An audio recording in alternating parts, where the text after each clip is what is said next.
Okay, we know GA, that is general awareness, is an important part of these kind of exams, and it has nearly 5 to 6 questions from polity and governance, that is Indian polity and governance.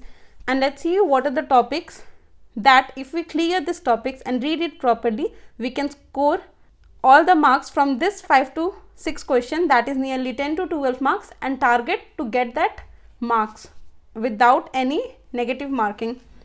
So what are the important topics? It is making of constitution, salient features of constitution, preamble of the constitution, citizenship, panchayat raj, comptroller and auditor general of India, fundamental right, writs and fundamental duties, and DPSP, that is directive principle of state policy, important article and amendments, and even schedules and part. We will be discussing this.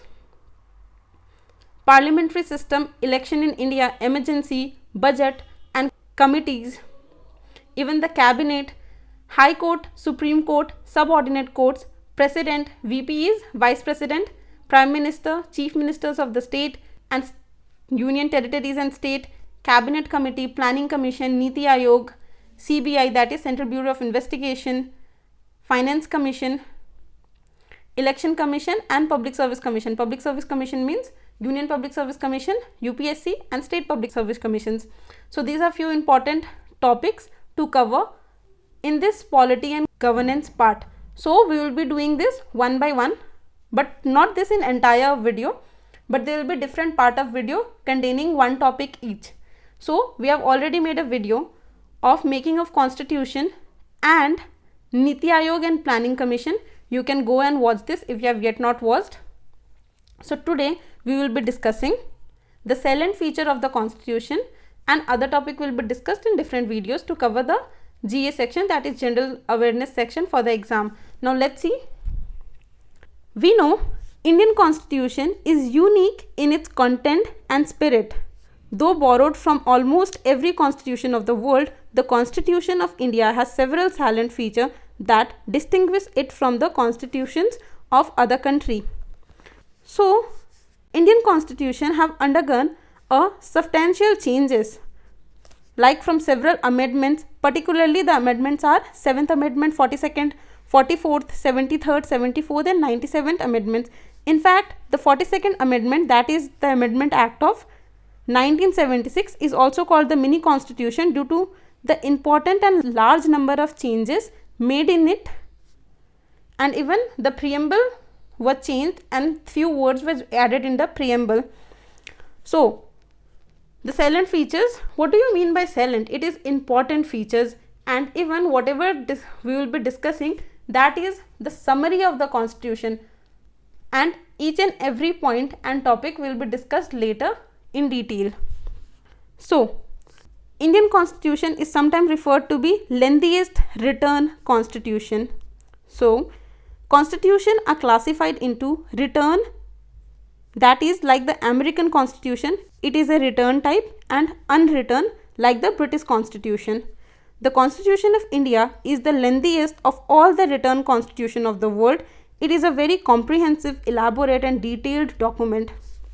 It originally had 395 articles and were divided into 22 parts and 8 schedules.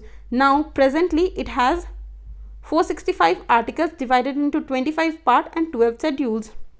Indian constitution is often said drawn from various sources. The Constitution of India has borrowed most of its provision from the constitution of various other countries, as well as from the Government of India Act 1935. Here, B.R. Ambedkar proudly acclaimed that Constitution of India has been framed after ransacking all the known constitution of the world, that we collected all the good thing from the entire world and we made it our constitution. So that is drawn from various sources. Now it is also said that Indian constitution is blend of rigidity and flexibility.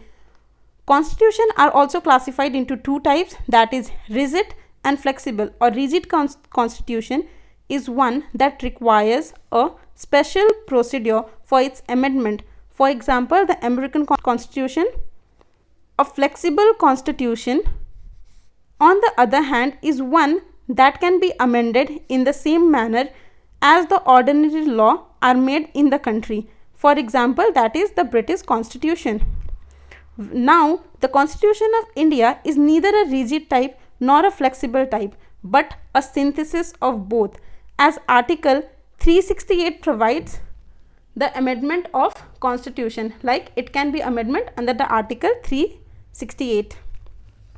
Federal system with unitary bias. What is this? So why is Indian Constitution said this? The Constitution of India establishes a federal system of government. It contains all the usual features of federalism, that is, two government, division of power, written constitution, supremacy of constitution, rigidity of constitution, independent judiciary, and bicameralism. However, the Indian Constitution also contains a large number of unitary or non-federal features. They are a strong center, single constitution, single citizenship, flexibility of constitution, integrated judiciary, appointment of state governor by the center, all India services, emergency provision, and many more. So that's why this is also sometimes called quasi-federal. And who said this quasi-federal? It is by K.C. Ware. Parliamentary form of government. Now what is parliamentary form of government? The Constitution of India has opted for the British parliament system of government rather than American presidential system of government. Here the head is the prime minister, and in presidential system the head is the president. The parliamentary system is also known as the Westminster model of government, responsible for government and cabinet government. Here we have presence of nominal and real executive. What is nominal? That is president, and what is real executive? That is prime minister. The Constitution of India is also synthesis of parliamentary sovereignty and judicial supremacy. Here the doctrine of sovereignty of parliament is associated with the British Parliament, while the principle of judicial supremacy with that of the American Supreme Court. It is also sometimes said integrated and independent judiciary. Why? The Indian Constitution establishes a judicial system that is integrated as well as independent, as the Supreme Court stands at the top in the integrated judicial system in the country. Below it there are High Court at the state level, and under a High Court there are hierarchy of subordinate court, that is district court and other lower courts. So this is integrated and independent judiciary. Let's see other more salient features of our Constitution. Fundamental and rights. This is an important part of our Constitution, as Part 3 of Indian Constitution guarantees 6 fundamental rights to all the citizens. Earlier it was 7, but right to property was later removed. So now we have 6 fundamental rights. And what are they?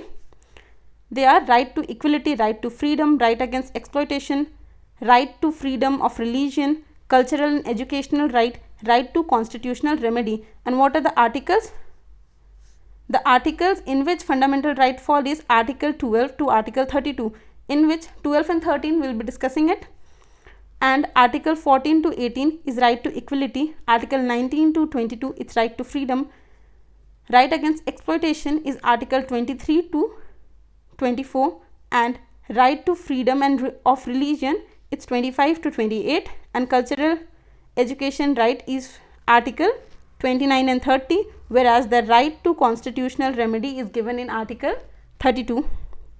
And even if you don't enjoy a one, or one is not happy, a person can directly go to the Supreme Court, which can issue him rights against the fundamental right. What are the 5 rights against which fundamental right can be challenged by the person? It is habeas corpus, mandamus, prohibition, certiorari, and quo warranto. There are 5 rights given to us, and these rights are for restoration of our fundamental right. Now one more important, that is directive principle of state policy, that is DPSP. According to B.R. Ambedkar, the directive principle of state policy is a novel feature of the Indian Constitution. They are enumerated in Part 4 of the Constitution, and They can be classified into three broad categories, that is socialistic, Gandhian and liberal intellectual, that is DPSP. Now, fundamental duties. The original constitution did not provide any of the fundamental duties to the citizen. These fundamental duties were added in 42nd Amendment during the operation of internal emergency, and this was on the recommendation of Swaran Singh Committee. Here, Article 51A in Part 4A of the Constitution provides 11 fundamental duties, and what are they? They are to respect the Constitution, Indian national flag, to respect the national anthem, to protect the sovereignty, unity and integrity of the country, to promote the spirit of common brotherhood amongst all the people, to preserve the rich heritage of our composite culture, and so on. And the other thing is a secular state. The Constitution of India stands for a secular state, hence it does not uphold any particular religion as the official religion of the Indian state. After a secular state, Indian Constitution also adopts universal adult franchise. And what is this? This is the basis of election of the Lok Sabha and the state legislative assemblies. Like here, the voting age was reduced to 18 years from 21 years in 1989 by 61st Constitutional Amendment Act of 1988. And the introduction of universal adult franchise by the constitution maker was a bold experiment and highly remarkable in view of vast size of the country and its huge population, high poverty, social inequality and overwhelming illiteracy. India has single citizenship. What is single citizenship? Though the Indian Constitution is federal and envisages a dual polity, that is central and state, it provides for only a single citizenship, that is the Indian citizenship. Whereas country like USA, they hold two citizenship, one is for the country and one is for the state.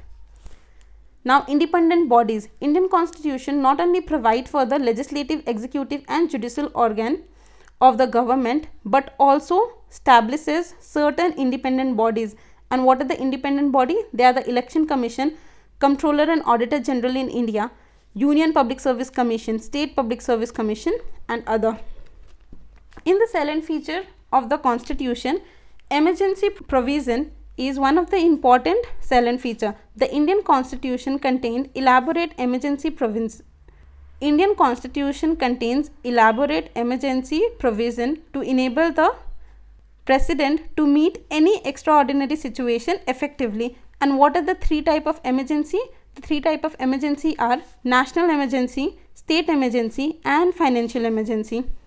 Now, originally the Indian Constitution was two-tier type, but after the amendment, that is 73rd Amendment and 74th Amendment in the year 1992, our government was made three-tier government. What is three-tier? Now, for the rural local government, panchayats were added and recognized, and for the urban local government, municipal corporations were recognized. The three tiers are municipal corporation or panchayat, state and central, that is three-tier government. The last salient feature of our constitution is cooperative society. In 97th Constitutional Amendment Act of 2011 gave a constitutional status and protection to cooperative societies. Now, everything comes with a criticism. So, what are the criticism of the constitution? It is the constitution is called a borrowed constitution or the bag of borrowing.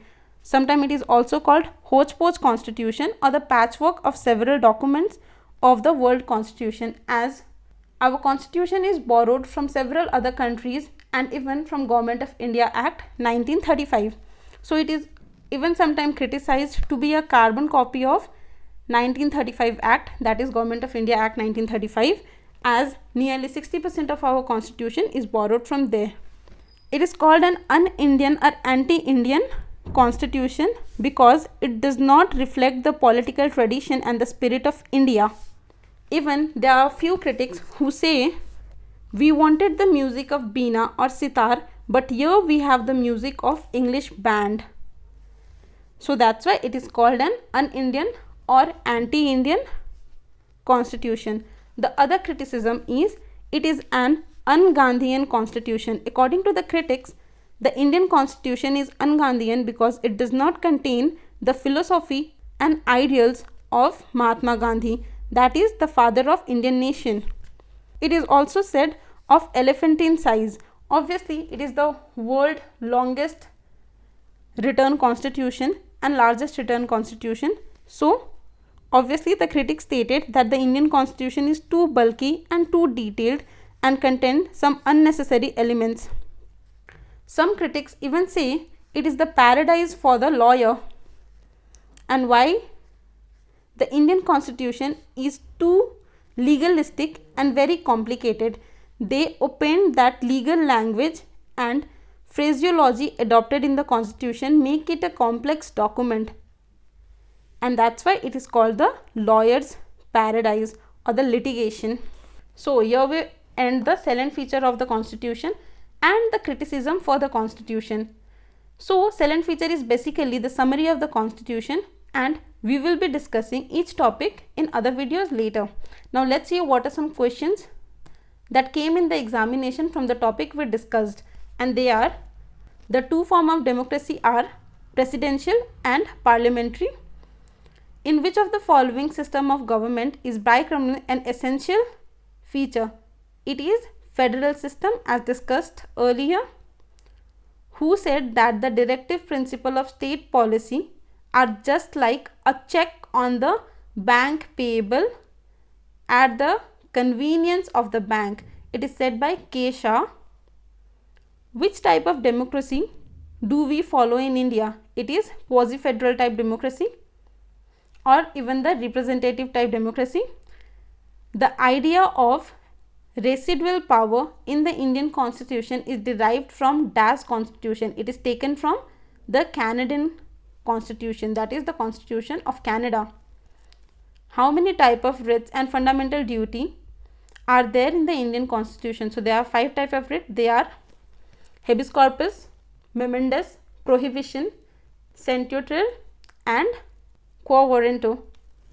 And how many fundamental duties are there? There are 11 fundamental duties. Which of the following country does not have a written constitution? So United Kingdom and Britain, they don't have a written constitution. So these are the few questions from the previous year paper from this topic, that is salient feature of the constitution. Hope you liked it, and if you did, please like, share and comment. And yes, we also have all the previous year paper of SSC exams like SSC CGL, CHSL, CPO, Stano and etc. with detailed solution, and the link is given in the description box below. Till then, don't forget to subscribe to our channel and press the bell icon for daily updates. Thank you.